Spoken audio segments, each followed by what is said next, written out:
Problem చైనాలో ఉంది, African కంట్రీస్లో ఉంది, అన్నిట్లో ఉంది. అక్కడ పుట్టడం చాలు మీకు షుగర్ రావడానికి ఛాన్స్ ఉండటం. ఎందుకు అంటే ఇంతకుముందు ఏవైతే కొలనైజేషన్ జరిగిందో, బ్రిటిష్ వాళ్ళు వచ్చి పరిపాలించిన ఏరియాలు ఏవైతే ఉన్నాయో వాళ్ళందరూ ఫుడ్ అనేది లేకుండా దోచుకోవటమే కంటిన్యూస్గా చేసేవాళ్ళు.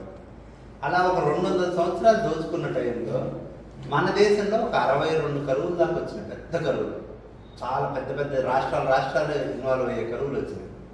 ఆ కరువులు వచ్చినప్పుడు కూడా ఇండియన్స్ బతికే ఉన్నారు. ఎట్లా బతుకుతారంటే సంవత్సరాలు కరువులు వచ్చినప్పుడు జీన్స్ మారిపోతాయి.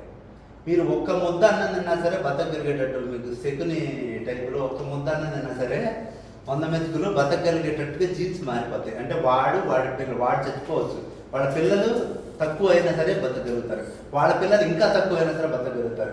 ఊరికే మనిషిని సస్టైన్ చేయడానికి సరిపోయేటట్టు ఒక జీన్స్ మారిపోతాయి. దాన్ని థ్రిప్టీ జీనోటైప్ అంటారు. ఇప్పుడు నేను చెప్పిన ఏరియాలో అన్నింటిలో థ్రిప్టీ జీనోటైప్ వచ్చింది. థ్రిప్టీ జీనోటైప్ వచ్చింది అనడానికి నిదర్శనం ఏంటంటే ఆ తర్వాత మనకి ఫుడ్ లేకపోయినా బతకగలిగే సిచ్యువేషన్ వచ్చింది. కానీ సడన్గా ఒక 30 ఏళ్లలో హరిత విప్లవం వచ్చి ఎట్టబడితే అట్ట ఫుడ్ దొరకడం మొదలుపెట్టింది. 200 ఏళ్లలో మారిన జీన్స్ మళ్ళీ మారాలంటే 200 ఏళ్ళు పడుతుంది, కనీసం 6 తరాలు పడుతుంది. కానీ ఇక్కడ ఒక తరం పూర్తి అవ్వకుండానే ఫుడ్ ఫ్రీగా దొరకడం మొదలుపెట్టింది.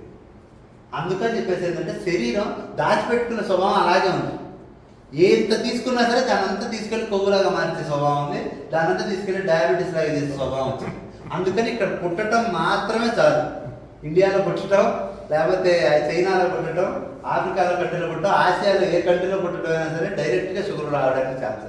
అందుకే 35 ఏళ్ళు దాటిన ఎవరైనా సరే వాళ్ళు లావు ఉన్నారా, సన్నం ఉన్నారా, ఇదిగా ఉన్నారా, అట్టున్నారా, లేదా ఏ లేదు ఫ్యామిలీలో ఎవరికైనా ఉందా లేదా, ప్రతి వాళ్ళు 35 ఏళ్ళ దగ్గర నుంచి ప్రతి 3 ఏళ్ళకి ఒకసారి లేకపోతే 3 ఏళ్ళకి ఒకసారి చేసుకోవాలి. ప్రీ డయాబెటీస్ ఎప్పుడైనా కనిపించింది అనుకోండి మధ్యలో, ఇందాక చెప్పాను ప్రీ డయాబెటీస్, అప్పటి నుంచి సంవత్సరం చేసుకోవాలి, లేకపోతే 6 నెలలు చేసుకోవాలి.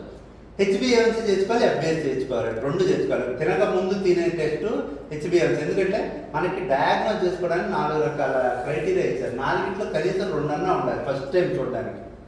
ఆ